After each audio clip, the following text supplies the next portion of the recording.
Good morning, everyone. Namaste. I'm going to call in Archangel Michael to cleanse this space, to clear out all negative and lower vibrations from our mind, body, and soul, home and hearts, placing the white light of protection on us with his blue seal. And we're going to be reading more, guys, out of my 3 Ways of Volunteers, The New Earth by Dolores Cannon. And we are still learning on the discovery of the 3 ways, which is chapter 1. And it states, in the early days of my work and my early books, I thought that it would be impossible for a person to be experiencing their first life on this planet, Earth, during our present time. I thought it had been a gradual process going through the various life forms before becoming human. Air, rocks, soil, plants, animals, nature, spirit, and eventually a human. I thought that when a soul decided it was ready to attempt life as a human, it would be primitive society, so it could adjust slowly. I thought that it could never be suddenly dropped into the hectic modern society with all its chaotic energy. It would be absolutely too much for a newly evolving soul to endure.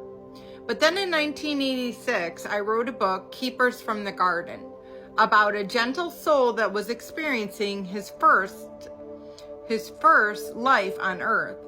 He had always had lives on other planets and apparent past lives on Earth. Yet in this first session, he described several apparent past lives on Earth. So I wondered what was going on.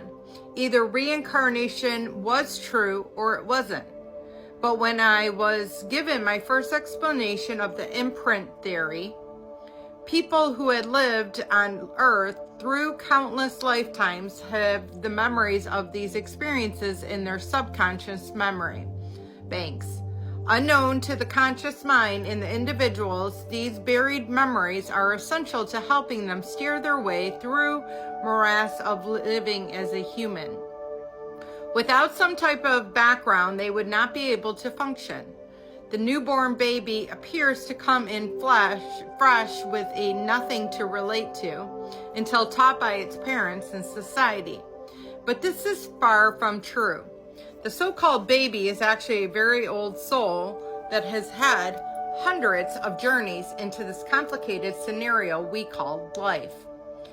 This gives it something to use as a reference unconsciously on how to live as a human. But new souls to Earth do not have a background that would be totally lost, except for an ingenious concept that has been developed by the spirit called imprinting. When the soul is on the spirit side, it shows the type of life that it would be entering next, and it makes a plan of what it hopes it will accomplish. It also makes contracts with various souls to work out any lingering karma that they might have for previous lives. If the soul has no Earth experience to fall back on, they are taken to the library. Many of my clients have described this library the same. They're talking about the Akashic Records. It is where all knowledge is kept, everything is known and will ever be known. It also has the Akashic Records, which are the records of every life that has ever been lived since creation. Through many discussions and advice, the librarian of the soul picks out a lifetime that it wants to be imprinted upon its soul pattern.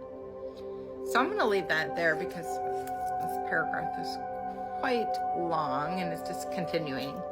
But how very cool is that? And I 100% agree with everything that she's saying. I mean, there definitely is an Akashic Records. I had Akashic readings, and when you get an Akashic reading, you'll more than likely find out your most significant life. And the reason why that is so pertinent is it's a lot of the reasons why you have those destructible behavior patterns that you keep repeating over and over again throughout your lifetime. So by figuring out where it came from and where it's stemming from, that you can then resolve it and stop the patterns to stop creating it. So I hope this helps. I love you all. Have a blessed day, and namaste.